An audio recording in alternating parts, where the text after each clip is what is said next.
સુરત શહેરના અમરોલી કોસાડ આવાસ ખાતેથી પોલીસે તોફિક શાહને ₹34,860ના એમડી ડ્રગ્સના કુલ મુદ્દામાલ સાથે ઝડપી।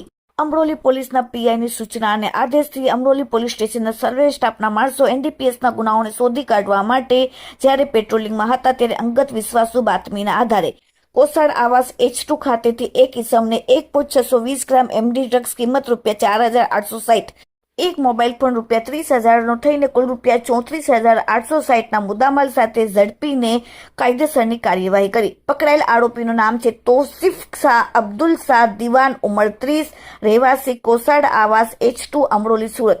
આરોપી સુરત શહેરના જુદા જુદા પોલીસ સ્ટેશન અમરોલી, ઉમરા, અઠવા, ઉત્તરાળ, કોસંબા, કતારગામમાં 11 જેટલા પોલીસ સ્ટેશનમાં ગુનાહિત ઇતિહાસ ધરાવે છે।